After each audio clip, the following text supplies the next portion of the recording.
guys, we are back at it again. We got a 2011 Saab 9.5. This is the all-wheel drive one. This one's going over to Bellevue, Washington to get 2 keys reprogrammed. And after that, we're bringing it back to the dealer, which is home base here. Unfortunately, this one didn't have keys. We had to push this one in literally all the way from like that, that side of the sidewalk there. We just ran it all the way through and through. Pretty much loaded up, strapped it down, put it back on park, and like I said, no keys. Taking over to Bellevue to get 2 keys made on it, and then we're bringing it back home, and hopefully by then this car's pretty much sold by then, I would imagine. And then after this load, we're gonna head down to Salt Lake City, Utah to pick up a 5th wheel RV. And that pretty much would wrap up the week. I've been staying pretty busy. I just haven't been keeping track of, or keeping you guys up to date with what I've been hauling.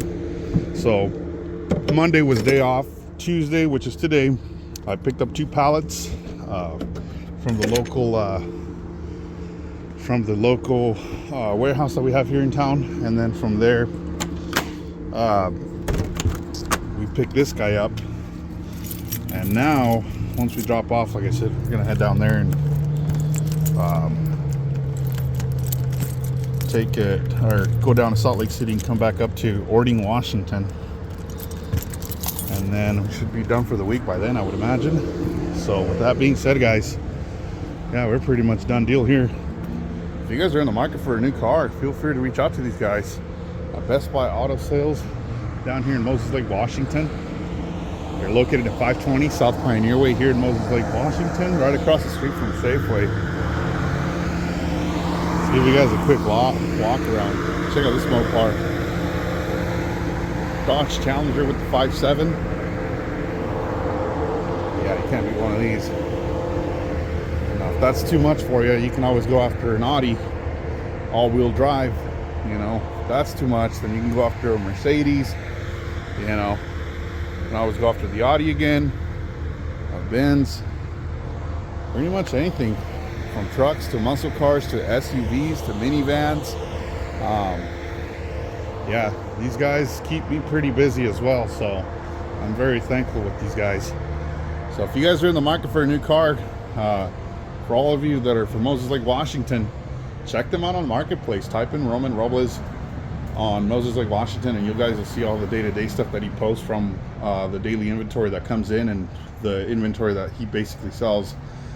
They sell pretty frequently, so you need to be quick as to what your inquiry goes on, because as soon as they go in, sometimes they go out. First day in, first day out, we call them. But yeah, like you guys see, trucks, cars, all-wheel drives, minivans, full-size SUVs, Chevy Tahoes, Chevy Suburbans, Honda Odysseys, Jeep Wranglers, and then they got the small compact cars like the Chevy Cruze, Honda Accord, Chevy Malibus, just a little bit of everything, guys. So if anybody's looking for a good used car and doesn't want to pay the buku price of brand new car, you guys need to check these guys out. They got a little bit of everything. Mid-size sedan, small compact sedans, Subarus, Volkswagen, Chevys, you name it, these guys got it. And you got the older SUVs right here. Cadillac Escalades, you never go wrong with those guys. Expeditions. So, and you got the EVs right here too. Forgot to point that out. They got some, they've sold a couple Teslas out here. I don't know. Seems like there's a market out here for EVs. So, this Bronco's for sale too. If you guys are interested in it, hit up Roman, 509-765-5565. I don't know too much information other than it's a 78. Honestly, let's check it out real quick. Look at the headlights. Yeah, it's pretty cool. Got the, what is it? No, these aren't BF Good. I thought for some reason these were sitting on BF Goodrich. Yeah, a few of the cars here are for sale, but I think this one just sold. I don't know off the top of my head what he's got for sale, but like I said, if you guys go to Best Buy Auto Sales of Moses Lake on Google, you guys will see his website and you guys see all the day-to-day stuff that comes in. All right, so update on that Saab. So we drove out here, Moses Lake all the way up to Bellevue to get 2 keys programmed, because if you guys don't know, Saab has been discontinued for the longest time. So the technician came in. I had to park out here instead of their actual lot because it's just too small. So long story short, in order to program the 2 keys, they need to bring in their computer. Well, happens that their computer does not get some sort of internet, so they're bringing like a mobile router of some sort. And on the same note, their battery died, so I told them that I'd be able to provide them a 110. Hopefully this is enough when they come back. So I got that pretty much on the extension cord running underneath the front end of the enclosed. We got it pretty much hooked in right here to my 150 watt inverter plugged into the truck off 12 volt. So yeah, I had to unhook and kind of get across from it because they need that consistent 12 volt running through from my truck to their car, or the Saab. That way, if they're in the middle of the process, something happens, it doesn't mess with the ECM or fry it or whatever. So let's check our connections there. So far so good as far as, you know, my end goes. I got it hooked into the primary battery instead of the secondary battery that's right here. So that's what it boils down to, is pretty much just waiting to get that computer in and get the keys programmed, and hopefully, fingers crossed, fellas, they can get this thing started up. If not, well, I guess you'll know then also, right? It'll be a different story. So anyways, it'll be a couple hours for me and a couple seconds for you, so I'll keep you guys updated. All right, boys, so here's the verdict. They couldn't get the car or the keys programmed to it, at least not at that parking lot. So being that they have all the equipment out here at the dealership, it was probably more convenient for these guys to bring out the car out here and drop it off. So that's going to be the game plan. So we're going to undo the straps there, jump in on it, and offload it. And once it's offloaded, we'll pretty much push it straight back, and after that we're just going to drop it off and make our way out of here. So luckily these guys are specialized with Saabs. Although it's a GM vehicle, they tried to program the key as if it was a GM, but it just wasn't going to happen for some odd reason. So a lot of the back and forth came around with the computer and all that, and they just couldn't do it. So, you know, it is what it is.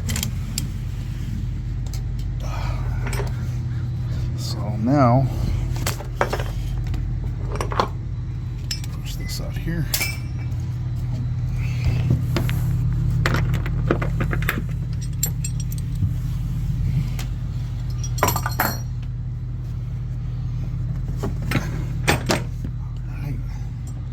Almost done.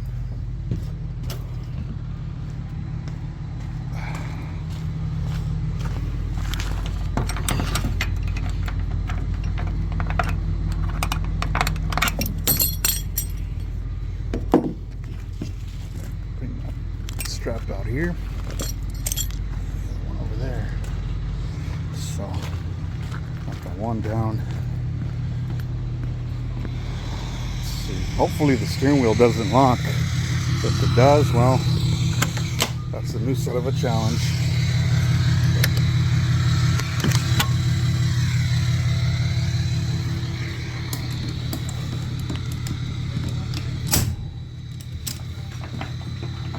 But I'm not too worried about getting it completely off.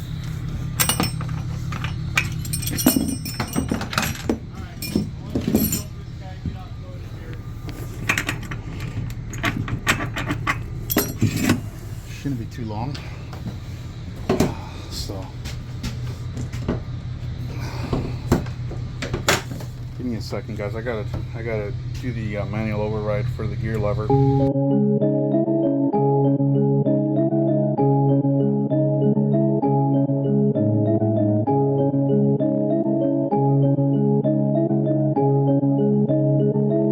All right, boys. So we made it out. Yeah, that was tight. That was a challenge, but I wouldn't say it was a complete hard challenge. It's just something that puts you to the test, you know, from time to time. But you know, driving what, 12 years, 13 years of doing it, I mean, you kind of know better to get out and look, as the sticker in the mirror says. You know, if you're unsure, if you're in a tight spot and you're towing and you have a trailer and you got more blind spot than you have maneuverability room and more doubt in your mind, get out and look, pace your steps as to how far you are from a blind spot, you know, as far as a corner, you know, a wall or a car. Because sometimes you get in situations where you think you're close or you think you're far and you're way far off. And you know, sometimes you need that fresh reminder in mind to have to where you can kind of just, you know, calculate it right, I suppose you say. The other thing too is if there's someone available and they're willing to give you their help, always do it. You know, take the extra set of eyes, roll your windows down, keep your music down in case someone yells something at you or whatever the case may be. But you know, when you're in situations like that, when you're like half the tow, when you're in a really tight spot, I always tell you guys, my best advice is move slow. When you move slow, it just makes life easier when it comes down to stopping, or, you know, I hate to say this, but if you were to even hit something like a wall, the impact is a lot less,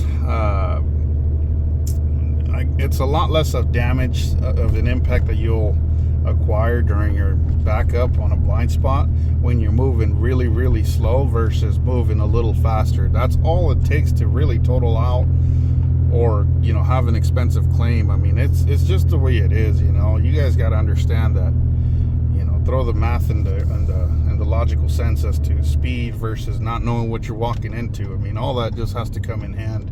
But for the most part, if you're in a tight spot, yeah, this was no excuse. I mean, this was a pretty tight spot. I gotta admit, it did put me through the test, like I said, but at the end of the day, it's not like oh my God, I'm not gonna make it out or whatever.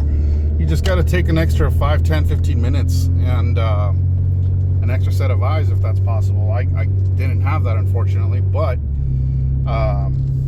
what I did have is the ability to get in and out multiple times. I'd rather get in and out of my truck, you know, to look at what I'm up ahead versus look stupid trying to, you know, hit something or being close to hitting something or someone for that matter, and just making the whole ordeal such a big ordeal. Because I've experienced that as a younger dude, you know, when I was back in the day when I was driving 18-wheeler. I mean, those trucks have so much blind spots.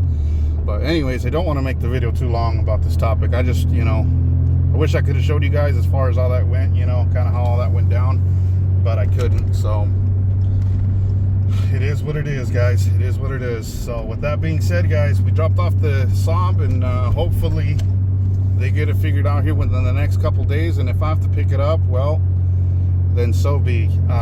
No big deal there, you know. And if I don't end up picking it up, well, I guess you guys would know then. But obviously it just takes time to find out. So with that being said, guys, I guess we'll wrap this up, start heading out, and then on to the next load. Catch you on the next one.